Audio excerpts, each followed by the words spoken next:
Welcome to Fox 9 All Day. I'm Tim Blotz, along with Sean Skinner here from our Doc 9 unit.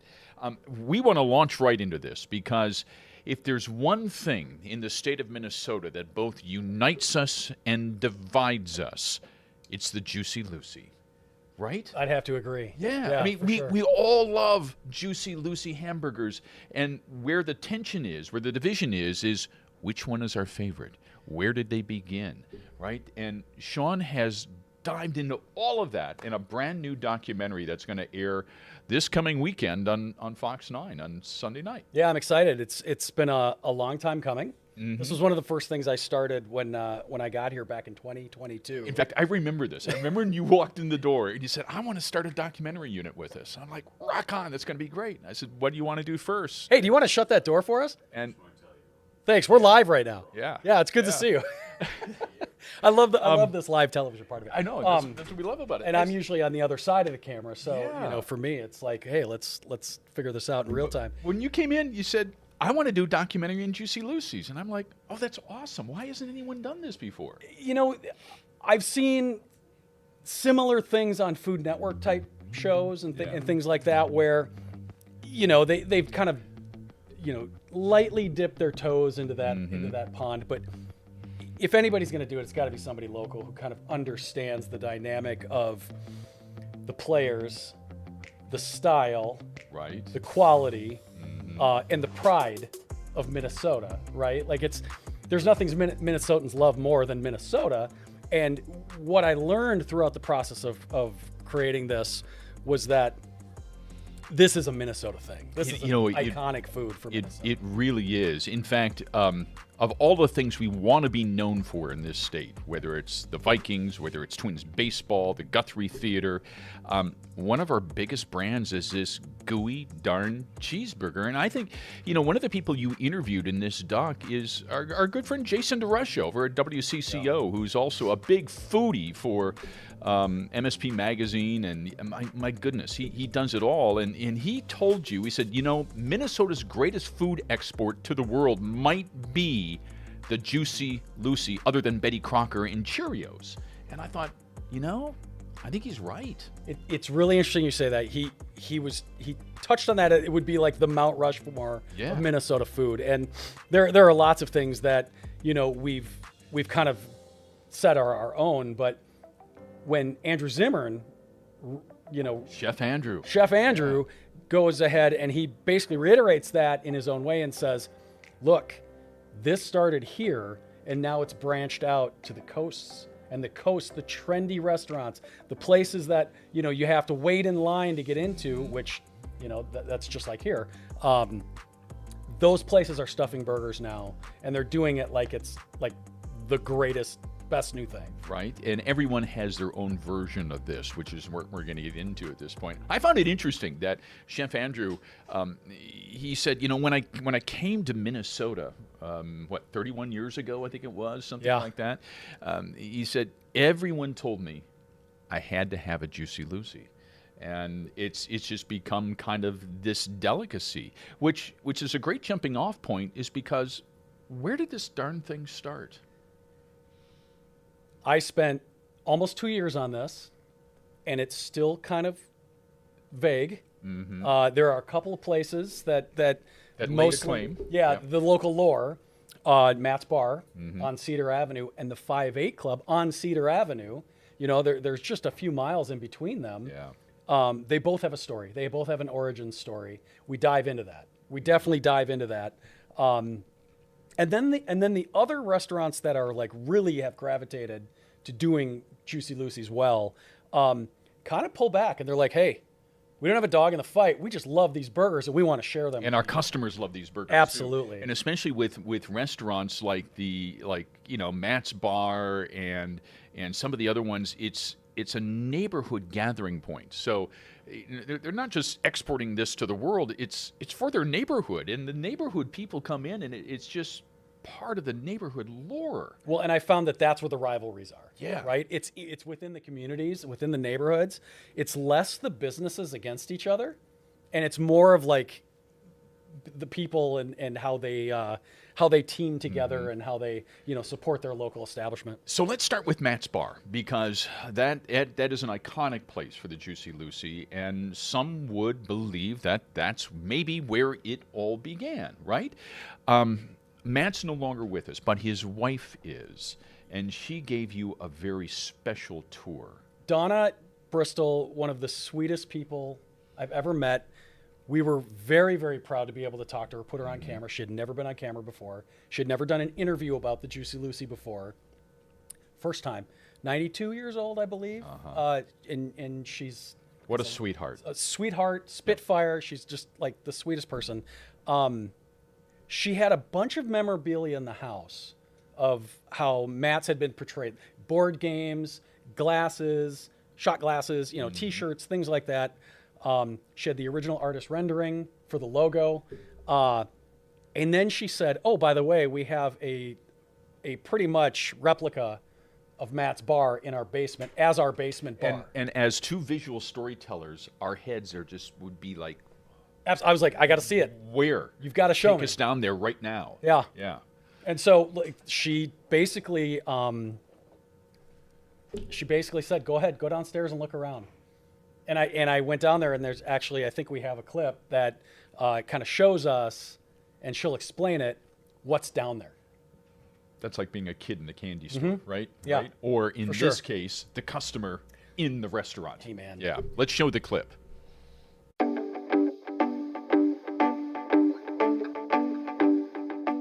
We were just moved in. We couldn't do the basement right away. But when he did do the basement, he wanted it done like the bar. That was his idea. The gold wallpaper and the brown wood, the floor. We don't have the ducks down there. The bar stools came from the bar. They were old ones. We fixed them up and put them down in the basement. He had bingo every Sunday night. You just got a free card and you could play bingo. The bingo machine came home. Grain belt was his thing. He loved his grain belt.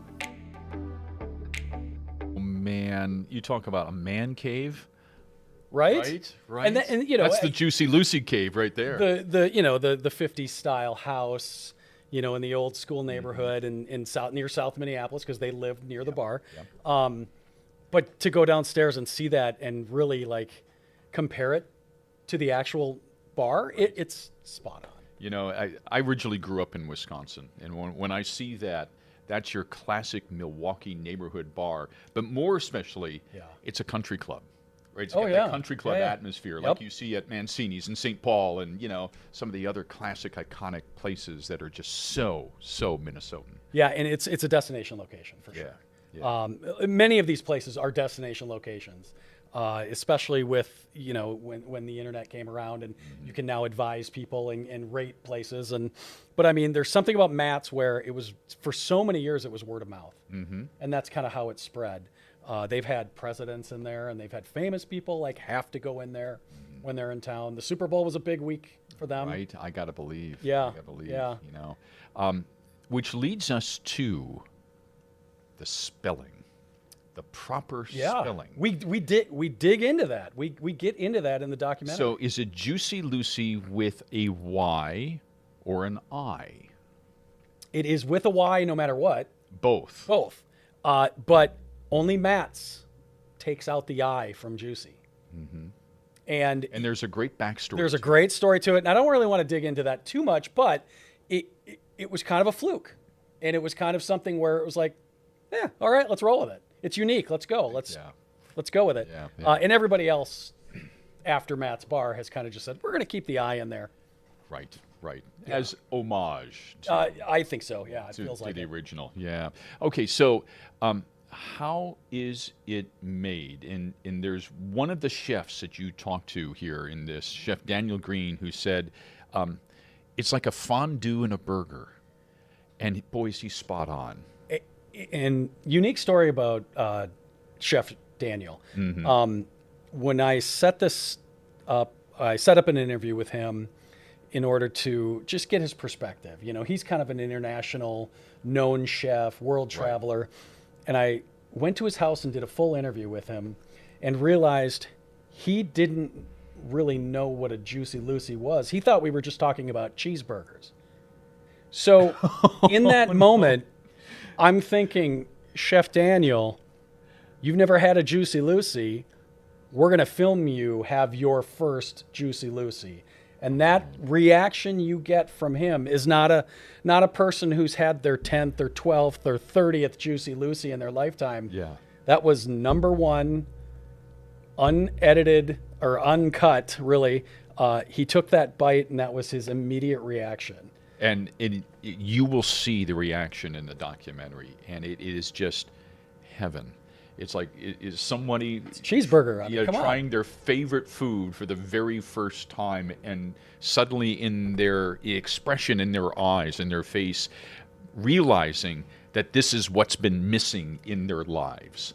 It is fabulous. He was not expecting what happened to him that day. Yeah, and Chef Ye Bang, who's so well known and respected here in town from Hmong Union Kitchen, he basically said, no. This is not a cheeseburger. Right. This is not two patties of beef with some cheese. Don't you dare call it a cheeseburger. You know, when I asked most of these chefs if they'd consider just talking about this topic, I thought I'd get pushback. I thought I'd get people saying something along the lines of, that's not really what I do. Whatever. Every one of them lit up, got excited. He was like a kid in a candy store. He was just like, "Let's go. We're talking Juicy Lucy's." Yeah. And you're right. Like, he was like, "This is not just a plain cheeseburger." No. He's like, I don't come to your house and tell you how to do your stuff. He's like, this is exactly something that's very special and unique. Mm-hmm. So, okay, let's getting back to what is it? How is it made? Well, I mean, there's many different ways. There's many techniques. It's really pretty basic. You take basically a quarter of meat, have that, roll it out, make it thin, and then you have to pick your cheese for the middle. And you'd be really surprised to realize that most of the time, that's just American cheese. No, and it makes my stomach turn. Come on, it's what the Gen X kids all grew up on. Oh, geez. I'm going to let you. I didn't say Velveeta. I said just American cheese. Now, usually that's processed. I'm going to reveal just a little bit about myself here. I'm the grandson of a very proud Wisconsin dairy farmer, we never grew up with plastic American goo. It had to be real Wisconsin cheese, right? And cheddar cheese, Monterey Jack, Colby. I mean, you name it. You can do that. And you can do that. Yeah. And some people do. Yeah, and in many of these restaurants we talk to, they do. Yeah. They have a variety. Right. They have so many things that you can try. But the ones I kept going back to, the chefs that I was kind of surprised by. I thought they'd get fancy. I thought they'd use a special cheese. Andrew Zimmer, we had actually make us a Juicy Lucy. And I love that, by the way. When you called up Andrew Zimmer and he said, "Yeah, I'd love to talk about it, but here's what we're going to do. We're going to make one." And I was like, great. One of my favorite chefs of all time is going to make me a Juicy Lucy because you're behind the camera, you're doing the work, and we'll show the clip here in a minute, but he made a full, amazing, gorgeous-looking Juicy Lucy, and he ate the whole thing. And then he said, "See you, fellas. I got a plane to catch." Do we have a clip of that to show here? I believe so, yeah. Why don't we show that now, Ryan? Whether it's mayonnaise or butter, I like to put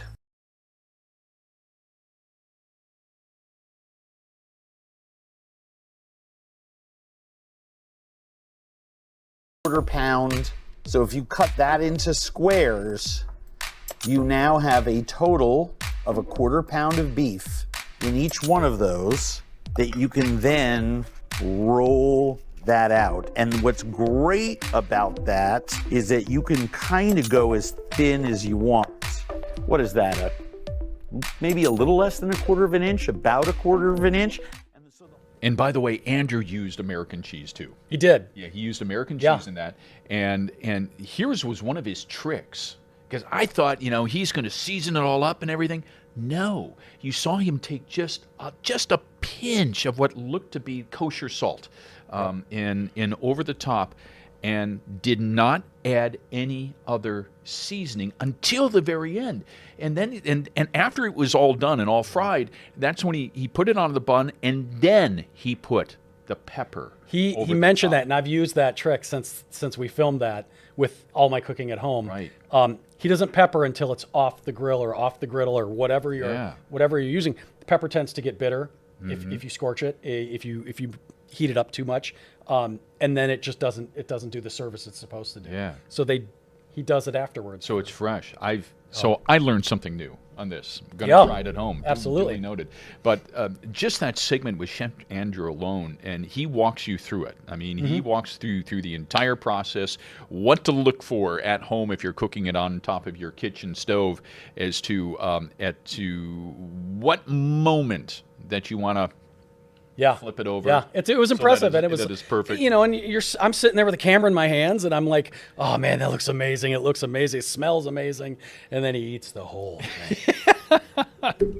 It was pretty awesome. It was pretty great. It really was. Now, his method was pretty simple. He says, just take that pound of hamburger that you get at the grocery store, cut it in half, then half again into quarters. Yep. Take that little quarter, roll it out.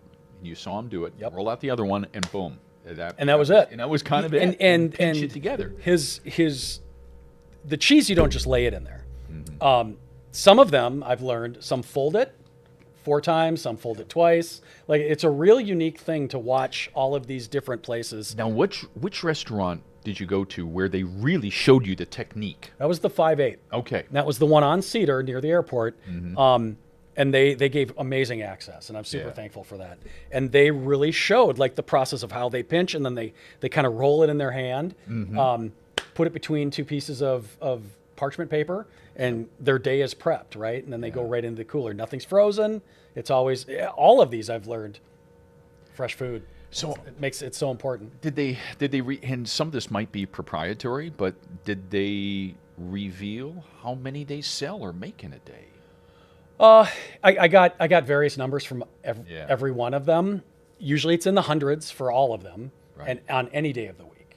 So I think they're doing okay, right? I think Minnesotans love these cheeseburgers. Well, Matt's has been around since what, 1954? 54. They're still around. Yep. 5-8 was the 5-8 was around in the 20s as at one point a speakeasy during Prohibition, and their story is that the Juicy came about in the 50s as well. And, you know, the stories are all kind of similar. I heard a similar story at the Nook, you know, from one of their neighbors who was in there quite often.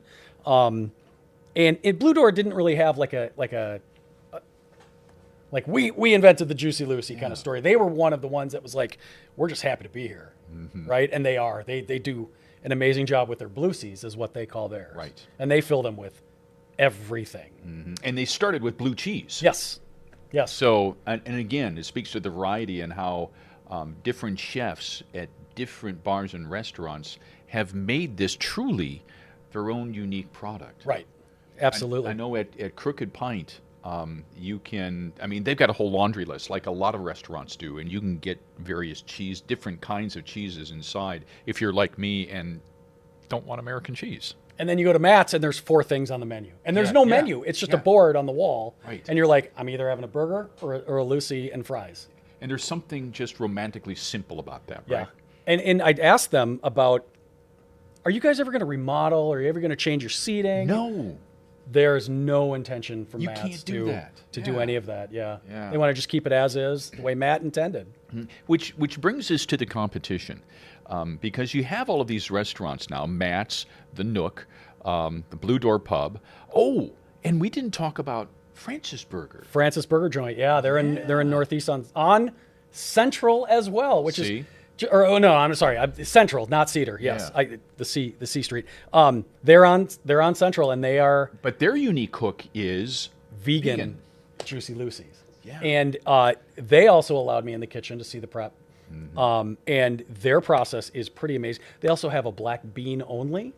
So they're using Beyond Meat. Yep. And then a black bean burger. And they have a black bean one too. And both of them sound and fabulous. Their cheese is not dairy cheese either. So they've really taken those extra steps to make sure that everybody who wants to enjoy this as a Minnesotan, as a visitor of Minnesota, as anybody traveling through has an option. And they thought that would be a good plan, and I think that's working for them. Well, it's really fun, and it's fascinating. And I got to ask, I won't pin you down and ask you which one is your favorite, because you've built relationships with all of these restaurants and chefs now. But I will ask you, what do you like in yours? That's a good question. I thought, as a guy who likes, a good, well-built cheeseburger that's got, all the condiments and bacon and all that stuff on there. For a long time I thought, before I ever had a Juicy, I've always heard about Juicy's. Yeah. When I was a kid, I thought, I want to stuff it with bacon. I want to stuff it with this and that. And you realize simple is better. It's just so simple. Cheese on the inside, couple pickles on the bottom. Boom. You don't cut it. Nope. You don't cut it, and you let it cool. And that's all that's it. It's just... I have to go back to one of the chefs you talked to here, and she was fabulous, Christina Wynn.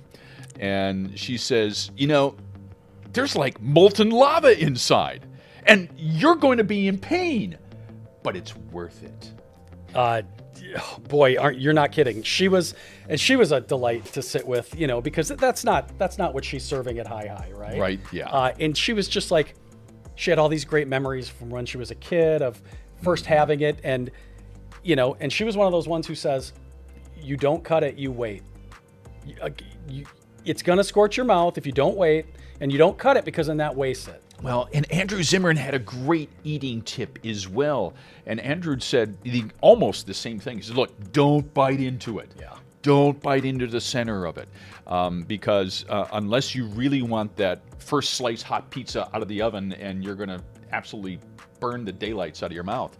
His advice was eat nibble around the edges. Around the outside, exactly. The two owners of the Nook, Ted Casper, Mike Runyon, they said, look, get into it however you get into it. If it spills on your plate, that's why you got French fries. Yes. Scoop that up. I love that. And I'm like, now I'm hungry. Yeah. Is that a Minnesotan thing to do, or what? Well, yeah, have it spill out on the plate. Yeah, just hey, waste not, want not, right? Like what? You order the cheese, you might as well get a chance to eat it. Oh my goodness! So when you were making this, and you've been working on this now for about a year and a half, I have to ask. I laugh because I've taken a lot of heat on that. No, it's been a long time. It's all good. When you see it, it's worth it. You'll know why he's spent a year and a half on this. But there's always some behind-the-scene moments that make you laugh or end up in the cutting room floor that you just didn't have time to put in. Yeah. What were some of the things that you learned that really kind of impressed you the most, or that in the process of making this? Yeah. Not all edit systems talk to each other. That's a technical thing, but when you're working, so we worked with a team on this. Yeah. And I'll name them now, like Michelle Truax and Brandon Middlesworth from our local programming team. And they're amazing, creative, super fantastic, and they are also part of the team that brings you Taste Buds. Yep. On Fox Local. Mm-hmm. And then Tyler Ryan and Willa Locke, photojournalist extraordinaire. You've got multiple cameras, multiple edit systems. You've got, I went and made half a dozen trips to these various, restaurants, and my bosses are like, where are you going again? Are you bringing anything back? I never brought anything back. I never was given anything, but it's one of those things where, oh yeah, you know what? I could really go get 5 more shots of Matt's on a Saturday night. Yeah. And I took my daughter down there, and we went down and got 5 more shots of Matt's on a Saturday. It's just those things of like, you don't know it until you're in it. Sometimes you can plan as much as you want and think that you're well prepared and you're going to just charge ahead. And then there's all those things that just bring up these little challenges, and then you're like, oh, I need this. I need that. I need this. Know. It's always the bane of our existence as storytellers. You're sitting down and you're writing it. Oh my gosh, I need one more thing. Yep. And that's when I would run out in the middle of something else, go grab that, bring it back, and then it took a while to get it done, but it's here. And so let's talk about the moment where, there's always a moment as a documentarian when you conceive this notion and you put together the budget and the idea and you start contacting people. I got to believe that there was a moment when you were out there shooting where you thought to yourself, yeah, I chose the right topic and I found the right people and this is going to work out just fine. Was there a moment like that for you? I think the moment was, one, just saying, hey, here's the topic I'm going to tackle. And my boss said, Kelly says, go for it. Yeah. Go for it and capture it the way you can. And my first call was to Jason DeRusha. Right. Because I had this in my mind of, hey, what if radio people were talking about food and it's going out to the masses and everyone's got an opinion on Juicy Lucy. Mm-hmm. And they will, it's either based on what they like it filled with, made with, or where they get it, right? And most of the time it's where they get it. And I thought, let's get Jason to kind of talk about this on the radio and we can weave this through. Yeah. And he made the brilliant decision to invite in Stephanie Marsh, who's an amazing food person in her own right and had amazing opinions about it. So I'm like, all right, here we go. 2 for 1. And in the middle of that process, I was like, all right, Matt's is next, 5'8". Let's start just loading them up and see who we can get. And every time I asked for, to come and talk to somebody, they were like, yeah, come on over. Everybody was so it just, to me, that Minnesota part of it, it was just welcoming and the gratitude was there. And, I'm a fan of all these places we went to. Every one of them, I'm going to say that. Every one of these places that we went to, yeah. So at some point, I mean, look, they probably don't have to expand beyond their restaurant, but do any of them have expansion plans? Well, a couple of those restaurants, Blue Door has a few locations. Right. Yep. The Nook also has they have a couple of other places. 5'8" has multiple locations. Matt's has only got Matt's, and Matt's is only keeping Matt's. Mm-hmm.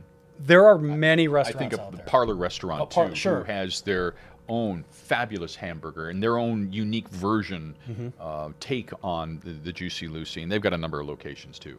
What's really nice is that food truck. Yeah, exactly. Yeah. What's really nice is so many places are trying it, so you can have those versions of it, or you can go to kind of some of these originals and compare. The freedom of that is out there. Okay, we got to talk about when our viewers can actually see this. Coming up Sunday night, right? Sunday, February 4th at 9:30 p.m. on Fox 9, also on Fox Local after that. And Fox Local is the streaming app that you're probably watching us on right now, or one of the ways you can see us. But that's on your streaming televisions. It's anywhere that you can stream TV, your units, your smart TVs, whatever, and it's going to live there forever. Yeah, and that's the great thing about our new Fox Local app that this week became available on Samsung connected TVs too. So that's huge. But it will always live in that app, so you can always find it there, and on fox9.com too. So there's something about watching it on broadcast television too. So I'm excited for Sunday night. Right. And this is one of these, look, I'm a big proponent. I know everyone watches on their phones and iPads these days. Watch it on a big screen. This is just fun, and you're going to be so hungry after you finish watching. I apologize for that. Sean Skinner, thanks so much, man. This thanks, is going to be fun to watch. Appreciate it.